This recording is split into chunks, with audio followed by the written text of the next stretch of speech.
د SKTU قدرمندو اوریدونکو السلام علیکم. د نبی کریم صلی الله علیه وسلم د اعلان نبوت نه وروسته کله چې اسلام په عرب کې په تیزی سره په خورېدو شو او خلکو هم په تیزی سره اسلام کې داخلېدل شروع کړل، نو د عرب منافقین کوم چې په ظاهره باندې مسلمانانو او د محمد صلی الله علیه وسلم ملګري هم خو په حقیقت کې هغه د اسلام مخالفو او هر وخت به یې موقع کتله چې په مسلمانانو کې په څه طریقه بېلوالی پیدا کړي او اسلام ته نقصان ورسوي. دې خلکو خطرناک سازش په کال 9 هجري کې وکړو، خو محمد صلی الله علیه وسلم الله تعالی د منافقینو د دې خطرناک سازش نه خبر کړو. واقعه څه داسې ده چې په 9 هجري کې نبی علیه السلام ته اطلاع وشوه د تبوک په میدان کې کوم چې د مدینې نه په څه فاصله کې د دمشق په لاره باندې واقع دی، د روم بادشاه هرقل د مسلمانان مقابلې دپاره خپل لښکر جمع کوي. عرب کې په دې وخت کې سخت د ګرمۍ موسم او قحط هم و، خو د دې نه باوجود محمد صلی الله علیه وسلم د جهاد اعلان وکړو او مسلمانان په تیزی سره د جهاد د شوق په وجه په مدینه کې جمع شول. اوس نبی علیه السلام مصروف و، نو منافقینو د دې موقع نه فایده اوچتولو دپاره سوچ وکړو چې ولې نه د مسجد قبا په مقابله کې یو مسجد تیار کړی شي او د هغې د جوړولو بهانه دا وکړو چې کوم خلک مسجد نبوي ته نشي تللی نو هغه د دلته مونځ کوي. خو د دې مسجد په شا باندې د منافقینو یو پلینو چې دا مسجد جوړ کړو او دا به خپله اډه جوړه کړو او د مسلمانانو خلاف تخریبکارۍ او سازشونو دپاره به یې استعمالوو. د دې نه علاوه دوی ته د روم د بادشاه د طرف نه امداد او اسلحه په زیات مقدار ورکولی شوه، نو هغه به په دې مسجد کې جمع کیږي او د دې ځای نه به خپل جال په ټول عرب کې خور کړي. دا سوچ یې وکړو او منافقین د رسول الله صلی الله علیه وسلم په خدمت کې حاضر شول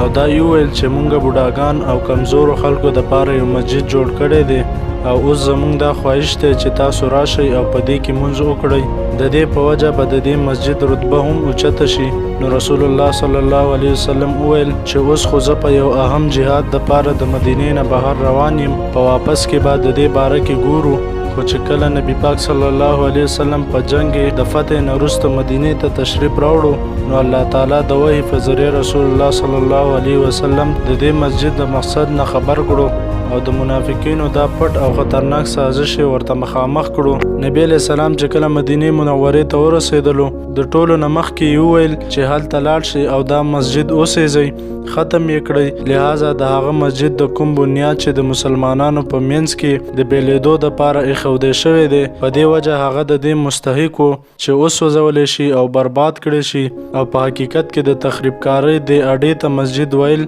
د حقیقت نه خلاف و. په دې وجه قرآن مجید کې هم د دې حقیقت ظاهر کړی شوی دی چې دا مسجد تقوا نه مسجد ضرار ویلو مستحق دی. قرآن مجید کې د دې باره کې ارشاد دی او هغه کومو چې مسجد جوړ کړو د نقصان رسولو دپاره، د کفر په سبب او په مسلمانانو کې فرقه واریت اچولو دپاره او د دې په انتظار کې کوم چې د اول نه د الله تعالی او د هغه د رسول مخالف دي او هغه به په ځاني قسم خوري چې مونږ خو ښه غوښتل او الله تعالی ګواه دی چې هغه بېشکه دروغجن دي او په دې مسجد کې ته کله هم مه ودرېږه او بېشکه د هغه مسجد د کوم بنیاد چې په پرهیزګارۍ ایښودی شوی دی هغه د دې قابل دی چې ته په هغې کې ودرېږې. په دې کې هغه خلک کوم چې غواړي چې پاک شو او الله تعالی پاک خلک خوښوي. د دې واقعې نه موږ ته دا پته لګي چې یو عمل د عمل کولو واله د نیت سره ښه هم کیدی شي او خراب هم. د مسجد جوړول یو ثواب کار دی، خو که هغه هم د فساد دپاره جوړ کړی شي نو د هغې هم عذاب دی.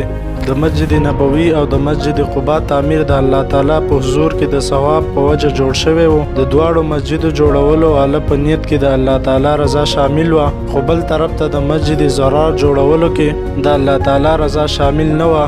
بلکې د مسلمانانو خلاف سازش و. په دې الله تعالی د محمد صلی الله علیه وسلم ته د مسجد کې د قدم ایښودلو نه منع وکړه او محمد صلی الله علیه وسلم نه دا مسجد ویران کړو بلکې هغه یې وسوځولو او نیست و نابود یې کړو.